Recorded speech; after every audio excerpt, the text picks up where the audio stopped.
The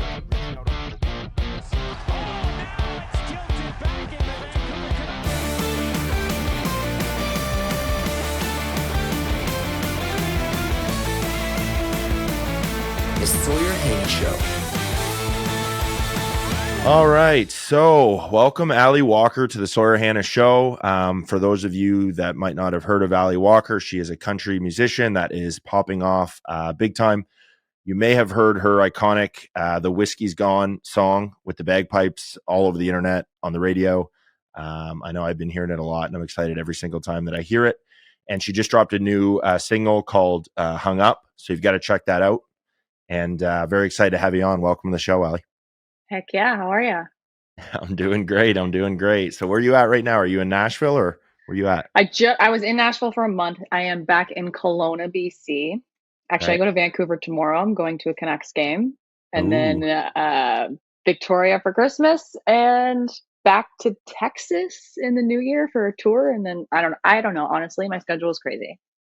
I feel like your life in the last 12 months has just like been wild. Like the last 6 months, even. I met my new manager and he's just been incredible and working me to the bone, which is all I've ever wanted. There's so many times where I've been like wanting to work harder, but I can't because you can only do so much as an independent artist. So it's nice to have that extra person. Yeah, and I think it's awesome. Like obviously, you played at our round here a few weeks ago in town, and I met your new manager, and he really seems like he's really in your corner, which must be really cool as an independent artist to have someone by your side. Obviously I know your husband and stuff and your friends and family, I'm sure, have always been by your side. But from a management perspective, that must be pretty awesome. Yeah. And I'm coming up on 15 years of like doing this thing and being independent and just have someone else make those phone calls. Cause you can't pick up the phone and say, I'm amazing, book me at this or work with me. It's just so nice to have someone else advocate for you as a third party saying, hey, she's good for this opportunity or whatever. Right. Yeah, that's awesome. So that's how long you've been doing this, 15 years, huh? Yeah, I was thinking that I started singing in high school. So that was like grade 12. And I guess you're like probably 18 in grade 12. So add on 15 years and that's how old I am. That's yeah, I mean, that's wild. Like because I feel like I've known you a long time. Like how long have we been I mean, I think my very first Cavendish Beach Music Festival event, I think we might have met or yeah, probably. Because you've been playing that for a while. I played Cavendish twice. I went to Cavendish actually for the first time as a fan many years ago, and then I went back as a server. I tried to meet Taylor Swift that year. So I flew back and I was a server in like the VIP area. And I was like, I know someone in the VIP area will be able to get me backstage to meet Taylor Swift. And they did, which was wicked. Really? And then, I'm looking at the stage and I'm like, someday I'll be on that stage. So then several years later, I got booked on one of the side stages and I got to do like little, performances all around. And then that gave me the motivation to say, hey, hopefully in like 3 years, I can get on the main stage. So then this summer I was on the main stage, which was really cool. Yeah, it was really cool to see you up there because like I said, I've known you for years now and I've been following along and I know you've been working your ass off. And that's one thing, like huge credit to you.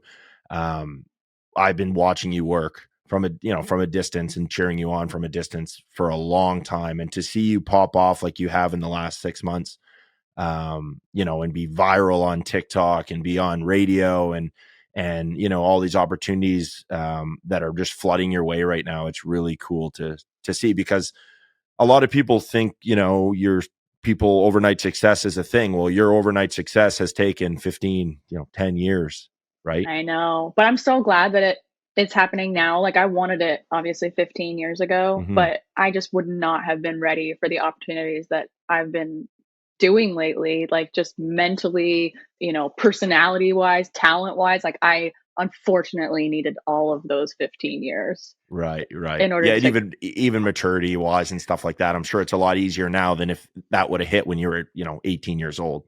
Oh my gosh, yeah. And just like as an artist, you really need to know who you are, what you want to say, how you're different than everyone else. So that takes a lot of living and mistakes. And I'm glad I got to like live all of my 20s not in the limelight type thing, Right. So like, would you say you've jumped genres? Like what, because you're really leaning into the country music thing. You come from a small town beginnings, but for a while, because I think you were in Toronto, right? And you were kind of singing, like it wasn't, I don't know what genre that would have been, what, pop? I was country pretty much forever. Yeah.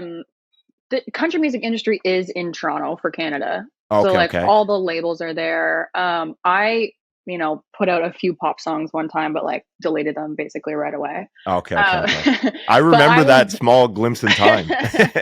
yeah, I don't know if you can probably find them somewhere online, but they are not out there now. I was just, discovering who I am, what I wanted to do, but I Yeah, was always country. I had a cover band for all of those years to get my feet wet in the okay. performance side of things, and it was mostly all country. But then I threw in some rock and some pop, and it was good just to like discover how to use your voice in different ways. Right. And the audiences, not all audiences wanted to hear country, so I had to learn, Bryan Adams and Bon Jovi and Journey and Right. stuff just for them. Yeah. Sweet Caroline, ugh, I'm glad I never have to play that again. Yeah, I'm sure when you're playing covers, they get some repetitive, right? Because everybody, like, especially in the smaller like bars and stuff, right? Everyone just wants to hear their favorite song, right? Oh, I know. And like it kills your soul a little bit after a while. And I remember my very last cover gig, it was at a Legion in Brampton, Ontario, and there was literally one person there, and it was like Thanksgiving Legion Day. And I got Eric, my husband, to take a picture from behind me of like absolutely no one being at this dingy basement Legion and being like, for God's sakes, I hope this is the last time I ever play a gig like this. And then Yeah. to have like before and after of someday when I hopefully fill a big room. But yeah, I'm glad those days are over. But I definitely needed them. Like I think every artist should go through that. That's Right. going through the ringer of playing all the shithole bars in town, Right. Yeah, just kind of paying your dues, right? Like it's everybody wants that immediate success, but you're not entitled to it. And a lot of people, have to work their ass off before they get there. And a lot of people would have given up, they would have been discouraged. Okay, no one came to the show. I'm never singing again, Yeah. but you just kept at it. So I mean, you deserve all the success that, is coming your way now. Well, thanks. I feel like it's now just starting again. Like there's a whole new journey and it starts like now. So Yeah. like the harder work starts now, which is fun though. So what's on the horizon for you? Like what's next? What are you working on? What are you excited about? Well, just signed with my manager, and then now we're like taking label meetings, which is cool. Literally like today, we had a Oh meeting with a wow. label, and then in the new year, I have like a mini tour in Texas. I'm playing national football championship in Texas, That'll be and cool. then going to Germany for C2C festival. Um, all the festivals for next summer are starting to come in, and I have a booking agent for the first time in Canada this year. So a lot of times, like Boots and Hearts and Cavendish Beach Music Festival, I booked all that on my own. So it's nice to not have to do that as Right. well, and kind of see those shows rolling in, which is going to be so fun. Yeah, and that allows you to focus on what you're best at, the music, right? And the performing Right. and Oh things like yeah. that, I've right? also been writing like crazy. Yeah. I've been like this whole last trip to Nashville for a month. I just wrote with a bunch of incredible writers, and I recorded 3 songs, and I should get the mixes back like this week. And we're just rolling out like a song every 6 weeks coming up in the new Oh, year. wow. So That's awesome. it'll be fast. Yeah. Oh, that's good. So would you say like a lot of this is credited to the new management? Like is your new manager kind of making all this happen and all like connecting all these dots for you? Yeah, so I pretty much put out a song every 2 months this whole last year. So it's kind of like just keeping the ball rolling. Yep. But yes, it's now like completely leveled up. So I'm working Right. with David Fanning, who's a producer, and he has multiple number ones. So it's cool to be able to work with someone American that I went into the studio for the first time where the musicians were actually there. So a lot of times my last song, like the producer's in their studio and they bring the musician in like one at a time and they play their part, but I've never got to experience actually being in like a massive studio. This is where Mutt Okay. Lang and Shania Twain did all of their stuff. And seeing them like, oh my God, these musicians are just incredible. They bang out a song in like an hour or two. They're so talented, and working with him, and I'm so pumped because these songs will just be like a level up, which is what you want, keep getting better and better. So the next step, and it's a lot heavier too. So I'm putting all of my influences. I know you mentioned pop before, so there's a little bit of pop in there, but it's like I used to love Avril Lavigne and Sum 41, Right. but then also Taylor Swift and Keith Urban and Brad Paisley. So it's like everything in one. Yeah, that's so exciting. Like, how do you decide what to write or what to produce or what to pursue? Like, like, do you just have like a notebook of stuff and then you start slamming lyrics together, or does the music come first, or how's that work? I've been wanting to go like heavier and heavier. So I always had concepts like in the notes in my phone of ideas that may go with like a more rock style or whatever. Like I always have ideas. So then Okay. going into these writing sessions, I had all these writing sessions. That's another thing as an independent artist. Like sometimes people just don't want to write with you because they don't think that your song's gonna make them any money or do Right. anything. But this whole trip has just been like you mentioned, set up by my manager and just elevating to a next level where I got to write with like multiple number one writers where I go into the room nervous, really, like, who am Of course. I? So I made sure that those notes in my phone were like maybe a whole chorus or like a fully fleshed out idea. So I came in prepared. I knew what it wanted to sound like. I gave them references of like other songs that I wanted the vibe. I had the concepts so that like we just went right to work and they do what they're good at. So usually there's me, who's like the artist that might come in with the idea. There's a top liner, which means they're best at lyrics. Okay. And then and melody. And then there's a track guy or girl where like they're pretty much just building the song in the studio at that moment the whole time. They might chime in every now and then on lyrics or like melodies, but they're pretty much building a whole demo. So after 3 or 4 hours that you're done writing, you go home with like a fully produced demo. So then once you sit with it, you're like, yeah, I want to record it or not. Then I send that to the producer and it's so much easier for him because once we're in the studio with the actual musicians, they already kind of know exactly what the song sounds like. So it's pretty cool. You're not just like singing into your phone into a voice note. You're getting like literally a produced song Right. after you write. So the demo so you sing it and then play it through, like when you say the musicians come in, what's the difference between a demo and the next step?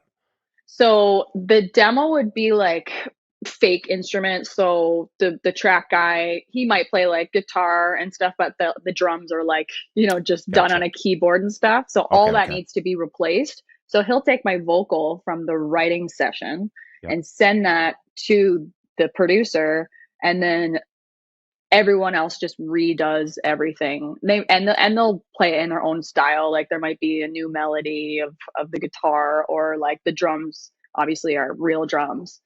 Um, but it's good to have that demo to like guide them. Right. Gotcha. Okay. Oh, that's interesting. The things you learn. Yeah. So I know a lot of artists, use other people's songs wholeheartedly. Some people influence the writing, some people write. Like, where do you fit in within those categories? Like, are you someone that wants to write and produce and have your hands on the entire process, or what kind of I guess dictates that, whether you're using somebody else's song or. I have recorded other people's songs, and you got to think there's so many talented writers in Nashville that like there's millions of songs just sitting there that no one's going Right. to record. But the hard part is the publishers actually finding the right songs for the people that are looking. Right. And, they're not going to give their best potential Morgan Wallen song to Alli Walker. So you're not going to maybe get the best of the best when these publishers are pitching you the songs. So I've been Gotcha. pitched songs for this new music, but it just nothing was the right fit for me. And I have recorded two before. I have a song called Maybe I'm Still Drunk and Same Stars, and those were written by somebody else. And I look forward to hearing that one. Maybe I'm still drunk. That oh sounds good. yeah, that's been out for a while, but it's Oh, I didn't that's out write. now. Yeah, that was probably 2 years ago or a year ago. Okay. Okay. I'll have to listen to Um, it. so I'm definitely open, but it needs to like resonate moving forward. Right. Yeah. So is the authenticity, like, how much of it has to relate to your personal life for you to go ahead and sing it or produce it? Um, I would say I'm like in a happy marriage where I don't have a lot of conflict or like concepts to write about. Okay. A lot of the concepts, will come from a place of heartbreak or this. I don't have any of that. So I'll have to pull from other things. Like Okay. I got a concept from Love Island the other day and we wrote the whole song and we recorded it and that's going to be something that's coming out. So it Oh doesn't wow. honestly, I don't have enough dramas going on in my life for me to like write about my life in that way. However, I had a whole album based on like my mental health. So Right. I definitely have written, and those songs do resonate obviously really well with the fans when it's like true to you. But when you're doing like a fun party drinking song, obviously that's not going to be like overly heartfelt from Right. experience. But I just had an album called Growing Up, and it was about like leaving PEI and Mhm. missing my family and wondering like, oh my God, is this the right decision to be, a musician? So there's always like the fun songs, and then there's the heartfelt songs. Yeah.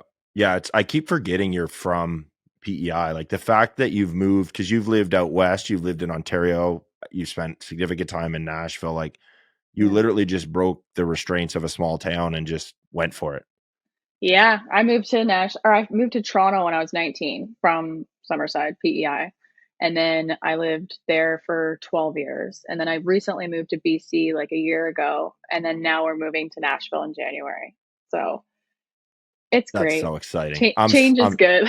I'm so excited for you to be in Nashville. Like and even like physically seeing you there, it's just like this is the spot for her. And I feel like it's Yeah. a spot for me too. I'm also selfishly excited because Yes. I'm going to be down there, you know. Um, That's so cool. Honestly, I've been going to Nashville for like 10, 12 years and it never felt right. And I never loved Nashville, but it was because of my experiences every time I went down.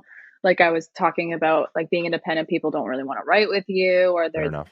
I would go down for 2 weeks and invest in a place to stay and flights and all that, and then everyone would cancel, and I'd be like literally just chilling in this Oh, Airbnb like with nothing because they're like, who are you?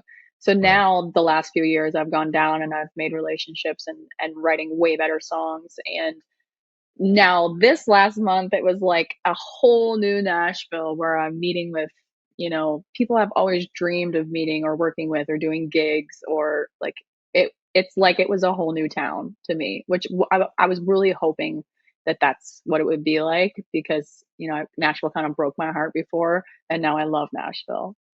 That sounds like a country song. Nashville broke my Yeah. heart. Yeah, literally. But now I'm so excited to like have a new lease on life in Nashville. So what was the turning point? What was the pivotal moment where it went from being discouraging trips to Nashville to these opportunity filled trips? Building up my own thing and like having value in people wanting to write with me. And that happened during COVID. I went on TikTok and built up my following, and then I put my album out, and I got support from the Apple and Spotify and Amazon. So people like writers obviously see value in that. Yeah. And so when I came down, I guess just last year I made a few trips. The writing sessions just kept getting better and better and better, working with more people. And then now, the more I build up my streams and my socials, and people are coming out of the woodwork that said no to me before, which Right. is such such good, not karma, but it feels good. Yeah. Oh yeah, absolutely. Yeah. Cause if those people doubted you in the past, and now you have the option. Well, were you nice to me in the past? Do you deserve a chance to work with me now? I find Yeah. that interesting. And I've always been of the philosophy, like, obviously be nice to everybody. Maybe that's just like an East Coast default thing. But Hmm. you on your way up, you do have to be good to everybody around you because you never know who's going to climb up past you, or you never know if you're going to take a few steps back or whatever. Right. So it's so important. Yeah. And some of those people maybe that didn't treat you the best are probably kicking themselves in the ass now. They're thinking, damn, Allie's crushing it and I'm not going to be a part of it. Yeah. Cause maybe Even I in wasn't the this nicest. Exactly. Even in the space of like management or labels or anything, like I used to reach out to people all the time being like, "Hey, can you give me feedback on my new songs?" Or like, "Hey, I'm looking for people Mhm. to work with or management or booking agent." And I got no's from everybody all the time. And it's really funny seeing them come out of the woodwork now and just a little pat on my back, like that Yeah. wasn't the right fit if you didn't see, potential in me back then. Right. And it probably gives you a large appreciation for the people that stuck with you throughout the whole process too, right? Yeah, exactly. And I get too, like no one wants to have to develop an artist. Like there's a lot of work you have to do on your own. And I definitely met my manager at the exact right time, but he was still like, how has no one worked with you yet? And I'm like, Yeah. dude, I don't know, but I'm gonna bang my head against the wall if this is the way it keeps going. And then all of a sudden everything changed. Yeah. Yeah, well, a lot of us have seen that from afar. We all had that question is like, how hasn't this popped for her yet? And so it is special to see it really working out for you now. Thanks, Um, man. yeah. Where'd you meet your manager? How'd you guys get connected? Well, I did everything that I could, like going to all the seminars. I know like you're doing so much for your business, and there's always something that you can do to better your business or better yourself. And so I That's always have gone to seminars, Canadian Music Week, Canadian Country Music Week. So this past time I went to the Canadian Country Music Awards in Hamilton in September, and I honestly wasn't going to go because these things cost so much money, like staying somewhere for multiple days and then all of the passes to get into all these things. It's a right. huge investment. So I wasn't even going to go this year, but I did. And I signed up for this US mentorship thing where you had to prove that you were export ready and had value of like American people giving a crap about you. Okay. So I applied for it, and I applied to talk to this guy, Brad Turcott, and I really didn't really know who he was. I just saw his bio. I was like, Yeah. oh, cool. And then they approved me to speak with him. So we sat in this like closet basically at the Sheridan Hotel or wherever it was, and spoke and like hit it off literally immediately, like such a connection. And he was like, I don't know what's going on. I don't know if you've got red flags that I am not seeing, but something seems really wrong that like no one's nabbed you up. Yeah. So he like came to me a few hours later. He found me and he's like, I just looked up everything about you, and like I think I want to manage you. And he's not been a manager for a long time because he worked at record labels in Nashville for many years. And he's like, I think I want to do this. And it's been so cool because I lived in his basement for the last month, and it basically was like management artist boot camp for the last month where we've gotten to know each other and gone through our little ups and downs. Not really, but like it was really good to get to know him and his family and Yeah. integrate because it's such a close relationship. My only manager kind of has been my husband, and obviously we're close. And this is the first relationship where it's like we're talking all day every day, and you really have to make sure that that's someone that you can work with every day. And it's Yeah. been such a great relationship already. Oh, good. Oh, that's great to hear. Yeah, and I'm sure with yourself, you're adding team members, like you might find down the road that you don't get along or it's not the right fit, and Mhm. you basically have to date these people.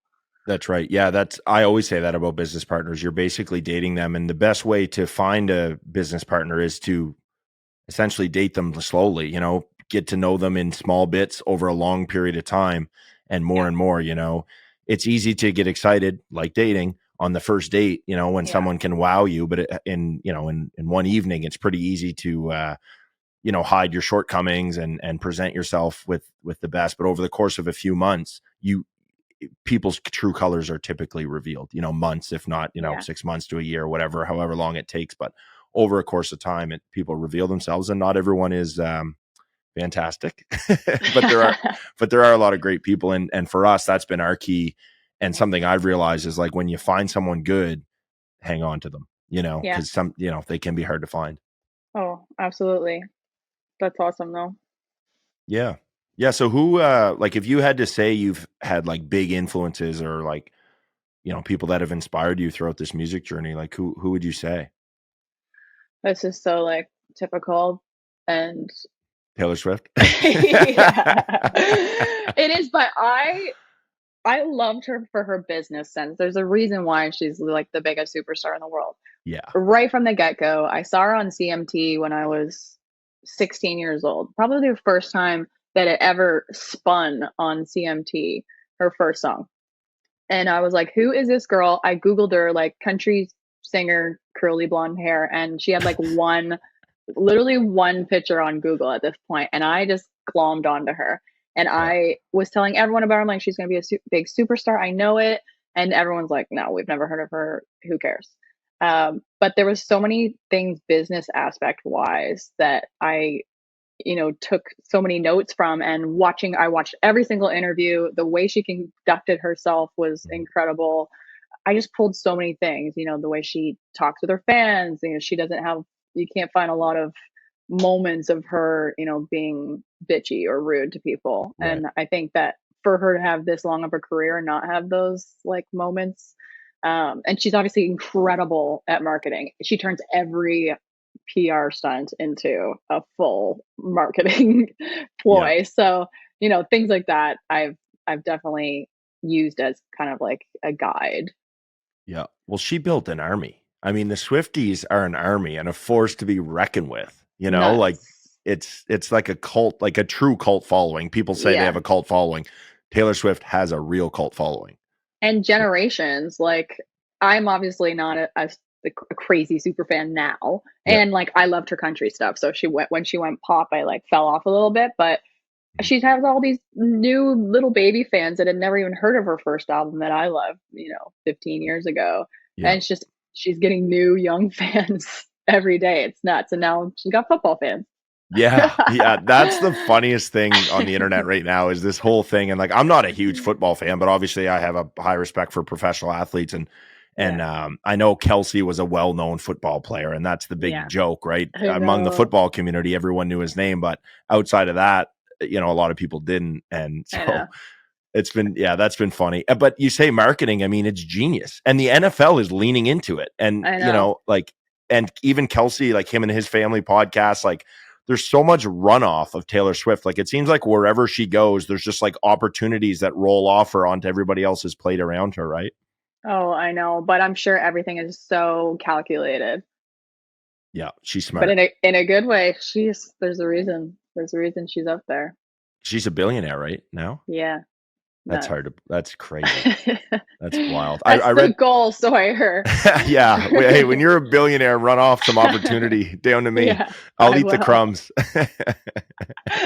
The crumbs are millions of dollars, I'm Yeah, sure. I won't mind munching on those. That's too funny.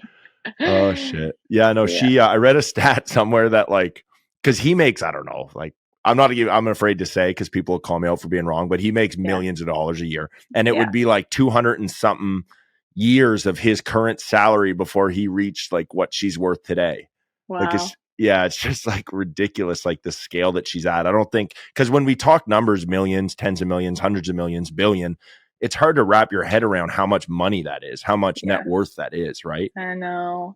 It's But it's she's crazy, but there. there's nowhere. I mean, unless she's dating friggin' Steve Jobs, I mean, she's not gonna find someone at that level. I would think. No. You have to. It can't be about money and status and all because she's already at the top. Yeah, There's nowhere to go from there, yeah. right? She must have very little amount of people to relate to. Yeah. Poor I Taylor. Yeah, poor Taylor, yeah. But I wonder that, these big musicians like that are touring all the time and stuff. I wonder what that lifestyle is like over a long period of time. Like, is that something you think about or worry about? If you're touring 200 dates a year, like, I'm you worried know, about missing my dogs. your dogs. We're already thinking because like I'm already going to be on the road a lot or away Okay. a lot, and I'm like, I don't have kids, thankfully, and I've already been away from my family for 14 years, so I'm not worried about like missing people. And my husband's a part of the tour managing and a part of the team, so he's going to be with me. Oh, cool. But yeah, it'll be like the away. I don't I'm hoping that I'm okay on tour because I've always wanted to go on tour. I love flying. I love Yeah. hotels. I love eating out every meal. I love, having drinks at night. Like it just Yeah. seems like the perfect storm. So I'll let you know when I'm Yeah. exhausted after, 350 dates a year of tour. Yeah. But I'm so looking forward to Oh, that's so it. funny. That's awesome. Yeah. No, I mean, it's going to be a blast. And to be able to share that with your husband is really special, to be Yeah. able to share that stuff with him, I think is, I can it's going to imagine be cool. though getting, you hear these musicians that are on the road all the time and they've got family or a wife at home, and you just come home and you like feel like you don't belong, I'm sure, where Right. it's like, how do I integrate myself back into this life that I'm really not even a part of? Yeah. But thankfully, hopefully that'll be, my life will be on the road. And then the goal is to get a tour bus and bring my dogs on tour with me. There you go. I think, like you said, if you have kids, I think it would be tough to kind of interject and leave and come and go all Yeah. the time, because you'd miss gaps of their life, and kids grow so fast when they're young, right? So you might miss like 6 months or 4 months of their life, but they might grow 2 inches, Oh my God. I So I know. think That'd be kids would, terrible. yeah, would definitely add complication. But I mean, you're on your way to getting a tour bus, bringing the dogs. You got nothing to worry about. Someday, Yeah, someday, you got goal. to slug it out in a 15 passenger van for a while, I think. Yeah, yeah. You got to. It goes back to paying those dues, right? Yeah, it's interesting. You see all these artists sign a big record deal, and you think they're touring and doing amazing things, which they are, but they're still slugging it out in vans, sleeping in Right. vans.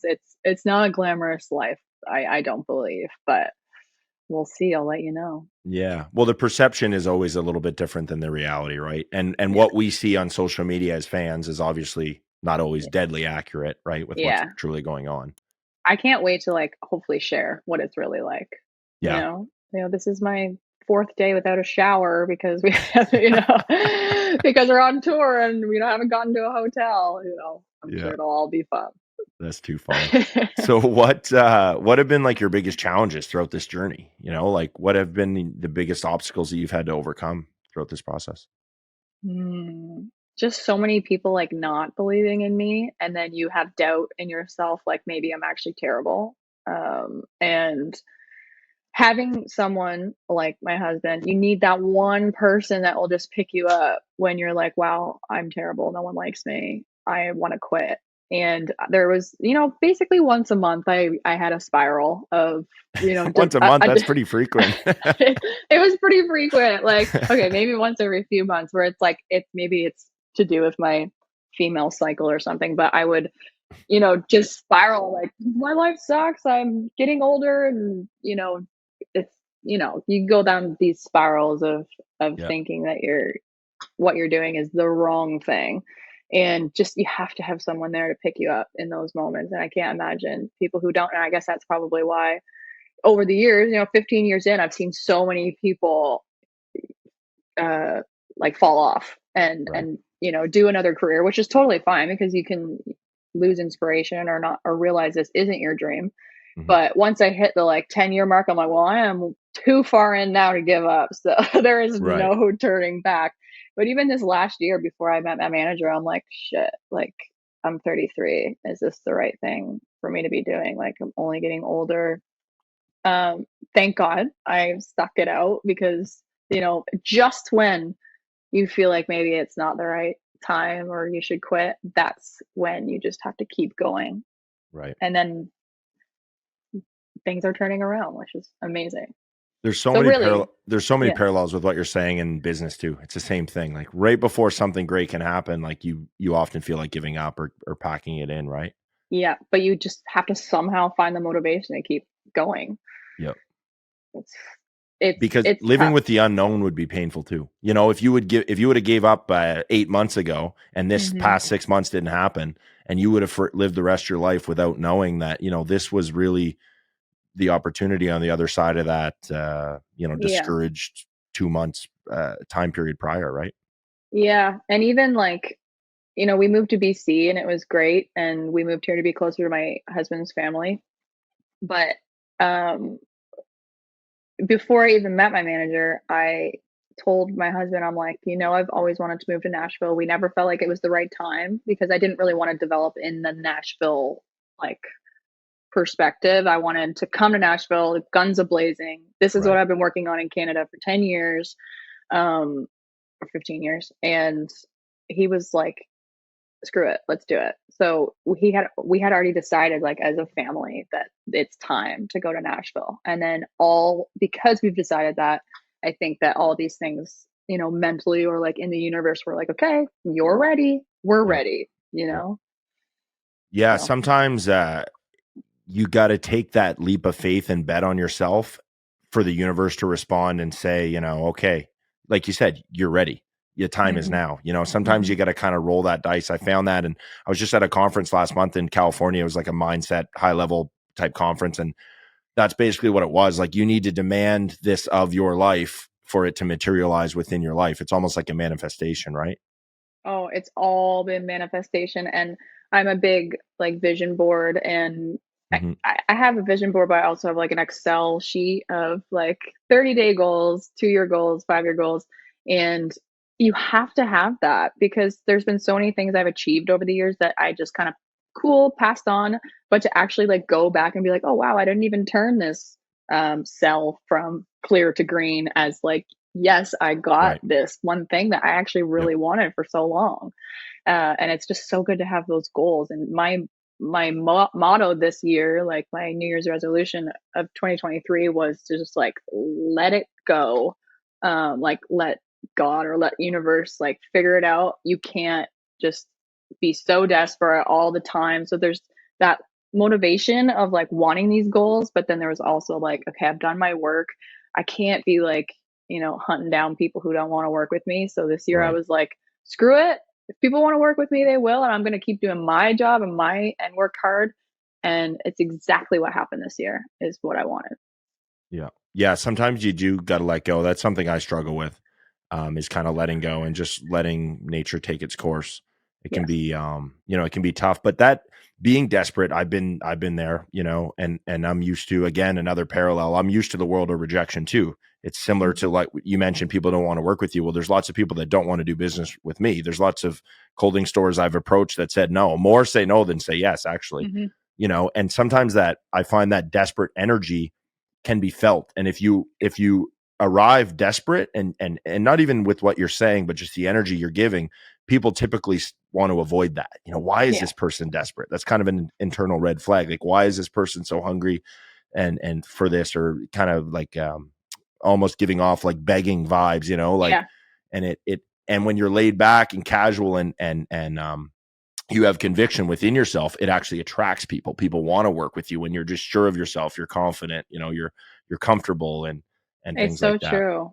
But there's such like a 50-50. It's like, yeah, I got this, but I still need to be proactive Right. and reach out to the right people, or, in my case, go to seminars and still meet with people, network with people, but not being like, I want to work with you, or, Yeah.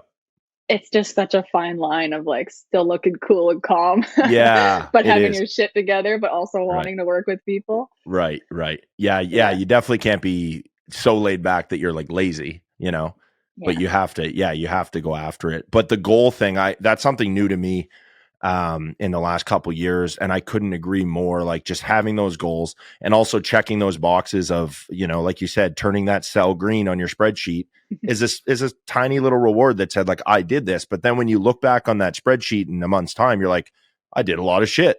Yeah. Like, there's a lot of green cells here, right? Yeah, so cool. And even like if followers are your goals or streams or sales, like put down, even if it looks terrible, like what you have now. Because I started that 2 years ago and I got to see like my subscribers on YouTube go from here to here, or my Right. followers on TikTok from here to here, or my email lists. Like it's so Yep. cool because you wouldn't think, oh, how long ago was it only at this? Well, I have it documented. Yep. Yeah, absolutely. One thing I learned literally today, I was in a coaching call today before this recording, and it kind of goes back to those times of discouragement. And my coach told me to do was to create an achievement list. So basically, a list of everything you've achieved. And it could be little things, it could be massive things. That's up to you. It's subjective. And it's not really for anybody else to read. So it's nobody's business. But you write down all these things that you've achieved that at those given points in your life, you're proud of. Maybe your first 1,000 followers on TikTok means very little to you now, but at that Yeah. time, that was a big deal, or whatever, for an Yeah. example, right? Or your first 100 streams, versus 10,000 streams or whatever. But at that time, you were proud of it. And then in those moments of discouragement, you can look back on that list and remind yourself, how incredible you are. I did all these things and these were not easy, and I worked hard and I sacrificed, and I'm good at things, because imposter syndrome is real. sometimes you doubt yourself, and that's in business. I'm sure that's in music too. And sometimes you need that little kick in the ass, a reminder that says like, no, I've accomplished things. I'm worthy. I paid my dues. I put in my time, in Yeah. those moments of doubt. That's so true, and I think we don't celebrate our wins enough. I had a girlfriend come over, and she's also a country artist, and she brought champagne, and she's like, "I can tell you don't celebrate yourself enough." So that's so, it was so nice that she did that. And yeah, recognizing all of your achievements, because where you are right now, somebody would dream of being there, and you once Absolutely. dreamed of being there. And for me, the Spotify Wrapped comes at this time of year, and you can look at it like, oh, you always compare yourself to the next person up. Like, I wish I had way more streams. But Right. last year, I take a screenshot of it every year. And my first year at Spotify Wrapped, I had like 250 streams. Wow. And then the next year, I had like a few thousand. And then the next year, I Yeah. had a few tens of thousands, then 100,000, then millions. So yeah, I don't really post any of that. I used to, but I find it discouraging for so many other artists that would wish you were there. But you should also celebrate the fact that, holy moly, personally, Yep. like, you've grown so much. Yeah. Yeah. Well, like you just said, millions of streams from 250, but yet if you looked at, Morgan Wallen, Taylor Swift, you'd be like, ah, damn, I'm so far from those, right? But Yeah. I couldn't agree more. You need to smell the roses along the way. That's something I don't do great either. Maybe that's like an East Coast thing. I don't know. But Mhm. I don't enjoy, it makes me uncomfortable to celebrate myself. Yeah. And it makes me so uncomfortable when someone else celebrates me. But low key, I love it. But I'm like really awkward to receive it. But I'm always very, very thankful for it, because it's like, damn, like someone recognized, that I made progress. It feels Yeah. great, but man, it's awkward to receive it sometimes. It's so awkward. But yeah, I Yep, mean, it's good to share, but you always feel like you're bragging. Like, every time I post up something on social media in general, I just feel like I'm bragging, but I'm I like, know. I guess this is my job. It feels weird. I went down a photography route for a long time, and I wanted to make sure like only every sixth post or whatever was a photo of me, because I was like, it's so conceited and self-centered if I just post myself all the time. And somebody told me, they're like, well, Sawyer, people follow you. Like, I mean, I guess some people probably followed me for my photography, but generally speaking, people follow us for us, Yeah. right? So we got to get comfortable with like showing ourselves on our own pages. It's not like we're jamming it down people's throats unwillingly. It's like they Yeah. chose to follow us and pay attention to our pages. But yeah, I totally get that. It can feel weird. It can feel icky for sure, but I'm like, well, I guess that's literally what my job is, like, promoting me. Yeah. Yeah. You better get used to Yeah. it. What about Yeah. like live performances, like going on stage, like main stage Cavendish? Like, are you nervous? Or are you excited? Or like, does it take like a pump up before you get on to get out there? Or is that something that comes natural? Um, I've always been a nervous Nelly, to the point of throwing up. I've had really, like, such a nervous stomach my whole life. I First day of basketball camp, throwing up. First day of school, throwing up. Like, I have such high anxiety about everything, and I think it comes from a place of being a perfectionist. And when I'm performing, it's like on 1,000, where it's like, does the band know my stuff? Am I going to mess up? Can I hear myself? Am I singing in tune? Or the track's going to work? Like, Yeah. so many things can go wrong in a show that sometimes I really get in my head, and I don't let it ruin it, because as soon as I'm on stage, like, I have fun. But it's the anticipation of, like, Right. waiting to go on stage, where I just overthink everything. And there are Mhm. times where I'm like throwing up in the back 2 seconds before I'm supposed to go on stage. Wild. And it's just a mental thing, and I've tried to get over it. But I think now more than ever, I'm more confident than ever. I think it came from a place of, insecurity and perfectionism, feeling like I'm not prepared or ready, or like, worthy of that opportunity. Yeah. Where now I'm like, moving forward, it is like confidence only. I'm meant to be here. It's fun. I'm Yeah. getting shows and opportunities I've always dreamed of. And like, this is fun. I'm supposed to have fun doing this, and I'm supposed to exude fun because people are there to enjoy it as Right. well. So, I mean, it's the back and forth of like, yeah, I'm pumped, I'm excited, but also I'm gonna shit my So when like Yeah, I never even thought about that. You're supposed to exude fun. That's an interesting take. Like, what, like, you are the entertainment. You are the Yeah. good time. Like, what if you're having a bad day? Like, do you have to just kind of slap yourself in the face and say, like, wake up, Alli, I'm getting out there. I'm being positive on stage today. Like, how do you Well, deal with like a rough day and having to perform? there's been lots of rough days. I mean, any days where I'm, super nervous and throwing up, like I'm going on stage, like literally, my throat's still not well of like just being so anxious. And then Right. I have to just like fake it till I make it. And then halfway through the first song, I get around to it.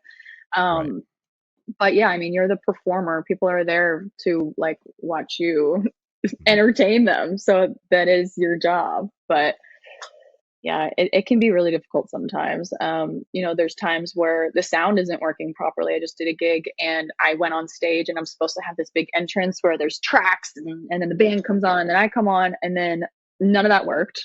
But I Damn. went out anyways. My mic didn't work. So we shut down the whole show and I had to speak to the audience for like 5 minutes and then start the whole thing over. And keep them entertained. Like, how do you even fill that I void? did. I was like, does anyone have a joke? Because in my head too, I'm so freaking pissed off. And Right. there's, I'm like, I don't know how long it's going to take Right. for them to figure it out. I'm already on stage. I can't be like, sorry guys, I'm going back. I'll let you know when I'm coming back on. Like Yeah. I was so vulnerable in that moment, and if it sucked. But I'm glad that each time something like this happens, I can maybe learn from it. Like maybe I should have some jokes in my back pocket ready to entertain these people, Yeah. So what did you A lot of do? things. What did you do? You just crack jokes, or did you like interact with the like? I don't like. I How did was you fill just that like, gap in time? I was honestly, I just talked to them. It was like a smaller venue. So I was like, who's excited for the headliner? Or like, Oh, okay. it was in Hamilton. So I was like, I used to live in Hamilton, whatever. Right. Just, I didn't do that well at it, but I tried. Oh well, you survived. That's the main I thing. Like you said, survived. you probably learn from each of those experiences, right? Yeah. And it's like, it also makes you human. Like Human. they were who I'm so used to saying human around my dogs. Human. Yeah, yeah. Don't let the pet talk infiltrate the podcast. Human. Oh No, the shit. fans are like, oh, she's human. Like this shit happens. Whatever. They She's didn't hold human. it against Yeah.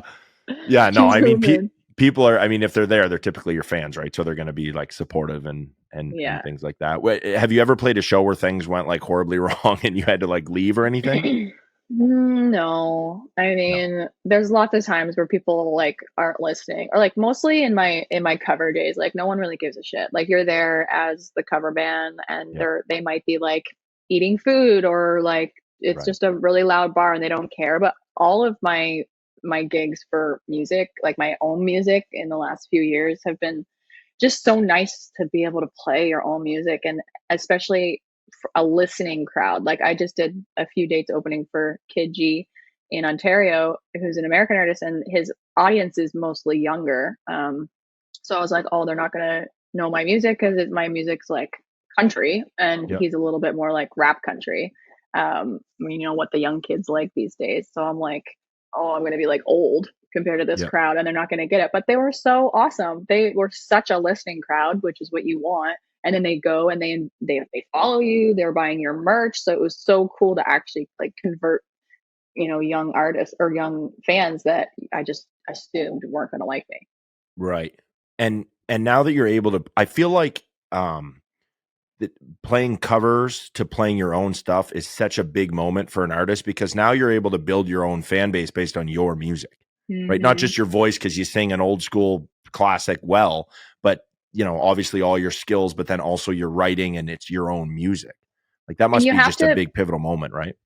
Yeah, and you have to pick and choose the gigs you do moving forward once you choose to do just that. Because I could be still playing 2-hour gigs or being offered 2-hour gigs and saying yes, but you have to still fill that with half of them being covers, which you don't want to do if you do want to just play originals. So a lot of gigs I'll turn down if it's like a bar gig or any kind of gig that makes me play more than like an hour, because then I have to fill it Right. up with too much of covers. And at this stage, I'm not a Morgan Wallen where I have 2 hours, or Taylor Swift plays, I think, 3 hours of originals. Yeah. Like I only have, one album. So, past 45 minutes to an hour, I have to say no to those gigs. Right. Yeah, I was talking to Nikki T. Like, obviously, you know Nikki from Raised Rowdy. I was talking to him Yeah. about that, and he said like Bailey Zimmerman was headlining shows, but he only had like a 45-minute set because that's all the music he had. But he was super famous, so people wanted him as a headliner. But he literally doesn't have the music to sustain Yeah. like a full headlining slot. Yeah, which is usually 90 minutes. So I would rather say no for now. Mhm. You're gonna hopefully get more better opportunities than to like have to fill it with a bunch of covers and like kind of have a Right. weird set, you know? Right. Yeah. So, what's the strategy between dropping like a full album versus singles? Is that just like a On marketing decision, or what's the strategy behind that? Yeah, I don't know moving forward, but for me, I got like a grant from a thing called Factor, and it's like Government of Canada grant. So Okay. you had to have done 26 minutes of songs in order for it to be considered an album and to get this grant. So I did like 8 songs or something. And so it was considered an album. I put it out as an album, but I actually put every single song out as a single. So when I put the album out, it was only one extra song. All the Right. songs that were on the album people have already heard, but then you almost get a double promotion because all the songs that I've put out over the last year and a half, people might buy the whole album and hear that song again, or they're buying the physical album just to have, Right. with all the songs on it. So what I've done is singles and then just called it an album because I actually had to for this grant. But Okay. moving Fair enough. forward, it might be like an EP, so like 4, 5, 6 songs. And it's just a collection of songs you probably already put out Right. because Right. I at this stage I don't have the audience to listen to a 32 song album like Morgan does. Yeah. Hopefully in the future, but I also don't have the budget to record all these songs that won't get promotion that you do when you put one song out at a time. Like you put Right. everything you have into that one song. And when you do like an album of 15 to 30 songs, like there's so many songs that are album cuts that people don't hear. And, it's very expensive to record. So I don't have that luxury to just like throw away a bunch of songs. Yeah. I get that. So, what would be your biggest like promotional channel? Would that be TikTok for a new song that comes out? Yeah, this last release, Hung Up, was different because I didn't do any like pre-save campaign. So usually I would put a demo up or a song on TikTok and I would tease it and be like, "You guys Mhm. want me to put it out?" And then you get people really excited to like hear the song and then you give a pre-save link and they have to wait around for it, which is annoying for the fans, but um it usually takes like 6 weeks to get it into the system to be able to give it to like Spotify and Amazon and such. But this time, we just dropped a song, and I gave people 1 day leeway. And but on the back end, like the Spotify's and Amazons and everyone already knew about it, and I had so much support on this last song. I got 2 billboards. I got, Oh wow. Amazon gave me a cover of an editorial playlist. Tidal gave me 2 covers. CMT US posted about it. Hot Country Spotify posted about it. CMT, no shit. That's crazy. There was like the most support ever industry wise on this song. And then now I actually appreciate that I put it out and then now I'm promoting it on like TikTok and because then they don't have to wait. They can be like, "Oh, what's this song? Let me click the link and buy and Right. actually get to listen to it without the whole, oh my God, I gotta wait 4 weeks." So Right. it was just a different strategy this time to see how it works. So, what you've learned with the two strategies? Would you go with the hung up strategy again? I'm not sure because out of the gates for The Whiskey's Gone, that was kind of like my viral track. People were Yeah. so excited about it. There was a ton of pre-saves that like the second it goes live, you get so many streams. Right. So there's like a big spike. But honestly, I had Red Wine or Whiskey, another song of mine, go out and it did well before, but then something popped off after. And I think it did better because it was already out and I could see the spikes in my analytics of the actual Right. streams of like them clicking the link and streaming it. So I mean everyone's just throwing shit at the wall and hoping for the best. Like I feel like there's not necessarily a perfect plan. Right. Yeah, you just do your best, adjust along the way, and yeah. Yeah. And I mean, if a song's gonna take off and you give it its best chance to take off, it'll take off, right? Yeah. Like a banger, like and that's what I like about TikTok. Like you can like a video can pop off overnight. So all of a sudden you could wake up in the morning, your song could have 1 million views on TikTok, and then a lot of people are looking for your stuff on Yeah. Apple and Spotify and all that stuff, right? Yeah. So it's just like the continue of promoting it until, the next song comes out. Yeah. Yeah, I find with artists that I follow, because I love TikTok for music specifically and covers. Mhm. Like, obviously, I have my favorite songs by the original artist, but then I love typing in that song title with cover next to it and just Oh, seeing. Yeah, I do that all the time. And really? yeah, and it's disappointing because a lot of these songs are 15 seconds, 20 seconds, whatever, and I just listen to it on a loop because I love like that short glimpse of them singing that song. But yeah, Yeah. I love TikTok for music. That's probably my favorite part about TikTok, actually, is just listening to people like sing their heart out. And I like covers, but originals too. Yeah, I It's love TikTok for that. I mean, it's life changing for a lot of artists. And I would say it was like the biggest thing to help me with promotion of music, because people go on TikTok knowing they're going to have their sound on. Where Instagram, you could just scroll and, before it was mostly pictures, now it's videos. But Yep.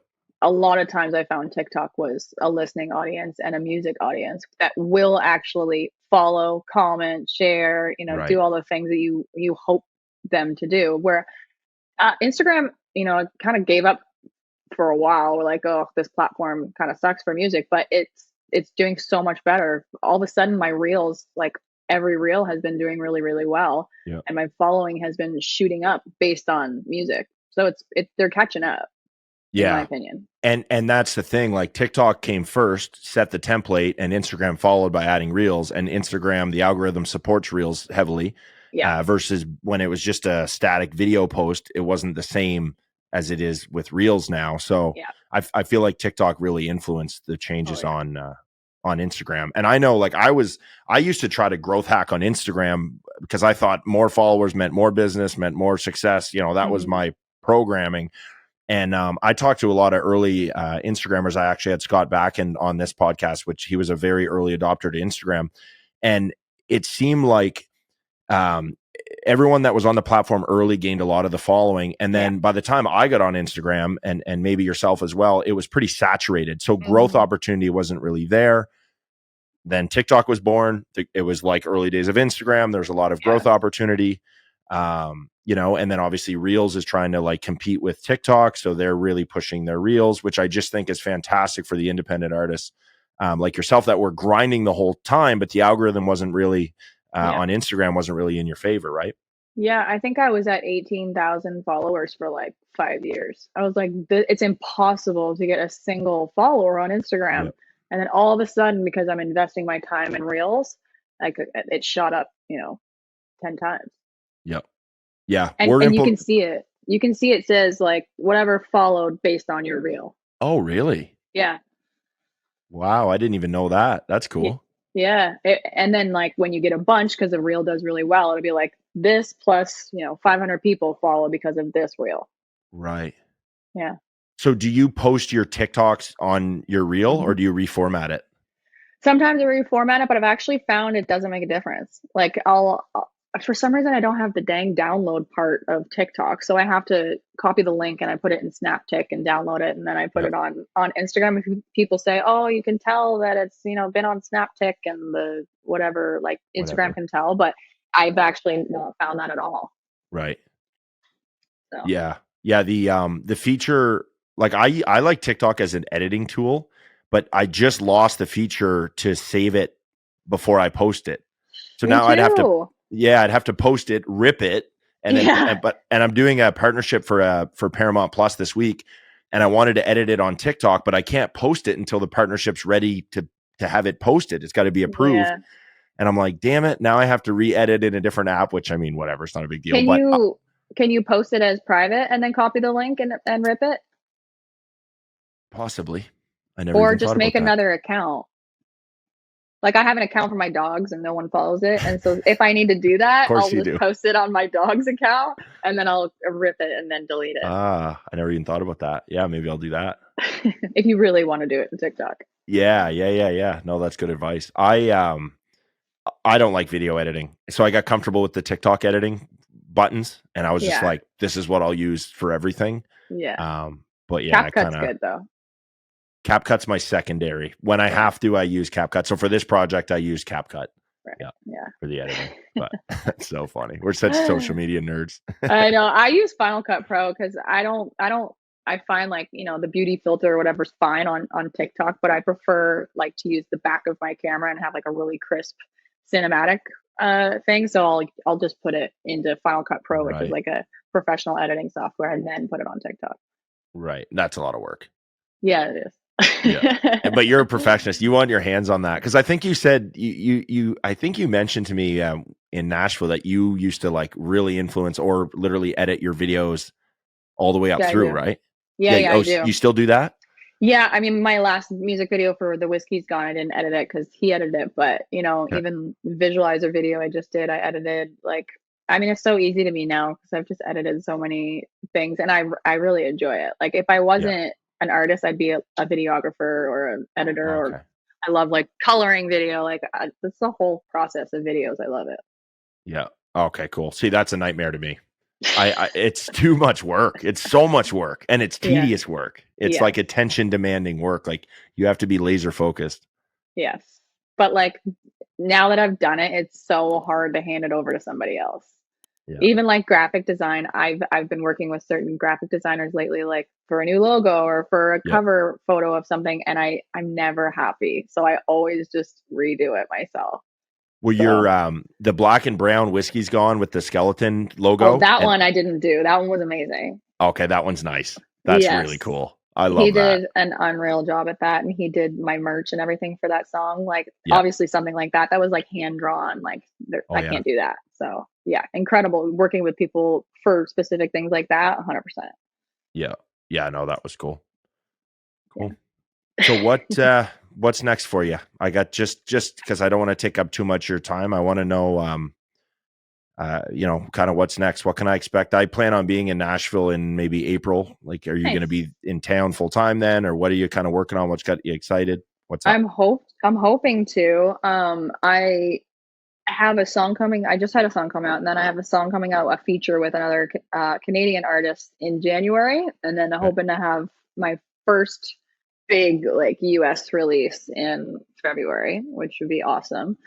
And then like touring and stuff, and in the meantime trying to sell our Canadian properties and move to Nashville, and that's a whole other thing. Thankfully I have my visa, I've got my social security number, and I'm like wow. basically American now, so I can buy a house or rent a house down there. So it'll be like a process of making the move. We just moved across the country from Ontario to BC, so I feel like we're professionals at it now, but having to move again, oh my god, I'm not looking forward to that. But it'll be fun. It's a process, all new great things, and I'm looking forward to you being down there and having more friends, and it'll be super fun. Yeah, well, I know the immigration part because I'm looking into that now. That's really difficult. So it's good that that's behind you now. That's a huge win. Yeah, everyone said it was so hard, and I don't know if it's because I spent a ton of money on a lawyer, and maybe they did all the hard work. Well, they did all the hard work. I had to do my bit and prove that I'm a worthy illegal alien with extraordinary talents, basically. I know like your visa you're getting is a bit different because it's business, but I had to basically prove that like my own human is better than like I deserve to be there. So I had to prove 3 years of a schedule, and that I was going to be writing down there, recording down there. I had my manager be my petitioner. So it was a process, but I actually got it in 10 days. So it was really quick. How long was the process when you started with the lawyers? It was 10 days? It was we did it in 2 weeks. Oh my God. Who the hell's your lawyer? Very good lawyers, because I had work in Nashville when I was there 2 weeks ago. Yeah. And I needed it. So we fast tracked it, and that costs even more money. So I wouldn't recommend it, but. So do you have to prove that you have a job and a source of income and all that kind of stuff on your type of visa? Yeah. So I had to prove that I have made money. I showed them my how much I made at Cavendish Beach Music Festival Okay. or Boots and Hearts or like any influencer deals I've done or branding. So then I had to also prove, like, I was filming this TV show in Nashville. So I had to prove, like, how much money was I making from that, Okay. or how much money am I spending in the States. So yeah, I mean, there was quite a bit to do, but got her done.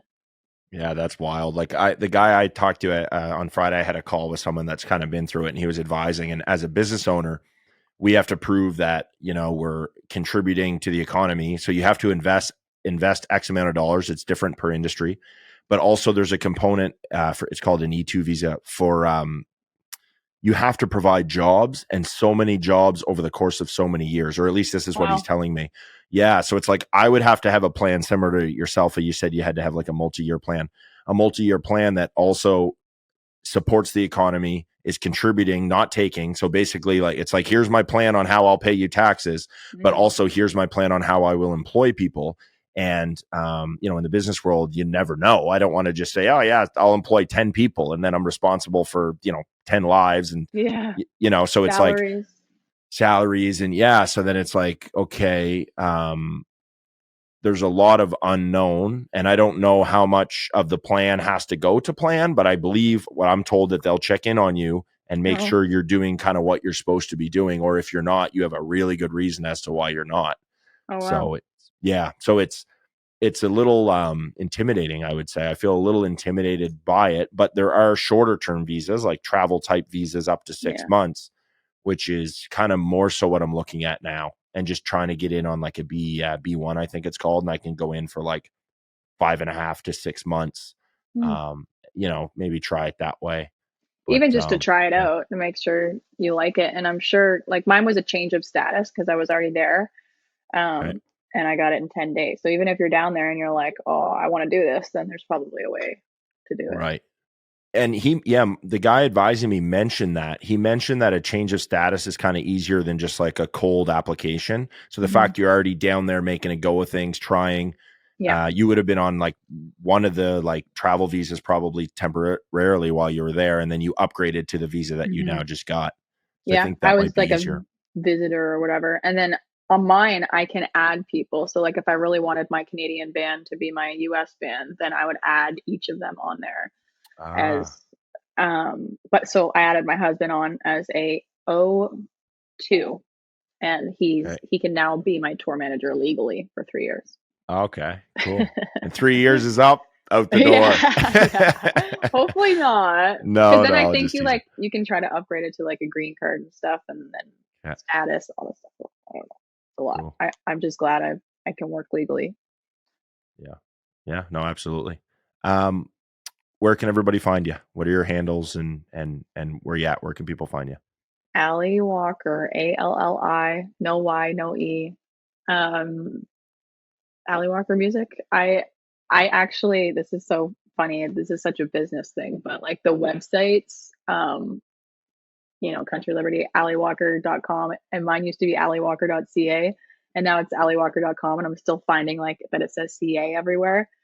But I recently had to purchase alliwalker.com, and I did it I built up my own like SEO, and it wasn't to my benefit because I had to pay a lot of money just to buy my own website, because I had made like the Google searches for Alli Walker high enough where like they made me pay a lot for my things. So now it's alliwalker.com, which I'm very excited about, but it was a nice penny just to get that dang .com instead of .ca. So was that did the like URL host like GoDaddy or someone own it, or did someone personally own your name? Someone owned it, but it was up for auction, and I bought it through GoDaddy. Okay. Yeah, I didn't realize that. I don't know if auction actually meant that I could get it for cheaper, but I just saw it. It was one night I was like, I really need to do this, and I just paid thousands of dollars just to get the .com. Yeah. Well, the reason I ask is because we don't have the .com. We have a .ca and a .co, and the CA has worked, but now that I'm expanding into the States, the .com would be much more valuable. Yeah, I know. I mean, can you get it, or does someone own it? Somebody owns it. So someone's fighting dirty, waiting for me to just put a ridiculous price on it. Well, so Yeah. it's not an actual website right now. So it's just like you can tell that someone has it and that's it. Someone just is hoarding it. Like some people from this experience I've learned some people just hoard URLs they think will be worth money and they pay their Yeah. whatever $20 a year to maintain it, and then they basically hold out until someone comes along and makes a big offer. Like maybe that person's been paying $20 a year for the last 10 years and I'm going to have to pay a couple grand. Pretty Yeah. good payoff for them, right? It's a great payoff for them, but Yeah. if it's worth it to you, then it's worth it. And Yeah. my handle, Alli Walker, I've always had Alli Walker music. Well, it is still Alli Walker music. But I found the person that had Alli Walker, and they were so sweet. They actually gave it to me for Wow. free. But there's no way to just like transfer it from somebody. You used to be able to, as soon as you got rid of it, they changed their handle, you could grab it, but Yep. there's 14-day grace period now. So, and I didn't know that. I was checking every single day, and then I looked it up. I'm like, oh, okay, 14 days. So 14 days to the second that they got rid of it, I thankfully was able to snag it. Right. Because once it was open, you never know Anyone if anyone can grab it. anyone could grab it. But Yeah. I grabbed it on my like burner account. So now it's sitting on like a fake Instagram account because I'm scared to let it go to put it on my real account, because I also heard that when you are verified that you can't change your username. So I'm just worried about all that. But I own Alli Walker too, which is You so got fun. it. It's just your burner. That's where you're posting. That's where you're posting the videos and ripping them. Is that account? It is. It's like the account that I like make sure I don't have like two pictures next to each other that look the same type thing. Yeah. Yeah. Oh, that's too But funny. Yeah, it's the verification thing was funny. I applied to be, because that's another thing that doesn't feel humble at all, or at least before you could pay for it, you had to apply to be verified, and I applied and got rejected. And then a few years later, I applied again, and I got it, and I was so shocked. I applied for TikTok and Instagram. TikTok rejected me. Instagram approved me, and I was shocked. Okay, that I got it, and then it was like 2 months later, the thing came out that you could pay for it. Yeah. But and I could sit here and say, well, I had it before you could pay for it, but because I still don't have to pay for it. I'm still not paying for it. But my thinking was like, they probably approved me because they knew that everyone was going to get approved in 2 months. I don't know. I was so oblivious to the fact that you could pay for it, because I kept getting like, comments from people with verified accounts, and I was like, I would always go look, because if you're verified, like, you're verified. But then they would have like 2 followers. I'm like, well, how is this person verified? I don't get it. And so I was oblivious to the fact that you can do that. But you say that you applied once and then applied again in like a year. I applied every 30 days for like 5 years. Oh yeah. Wow. Yes. But it meant something before people could buy it. If you were verified, that was like a, people took you serious when you were verified, right? Yeah. Like the day I got verified for real, I like posted about it. I'm like, whoa, I'm legit, Yeah. I'm still not verified on TikTok because I don't know.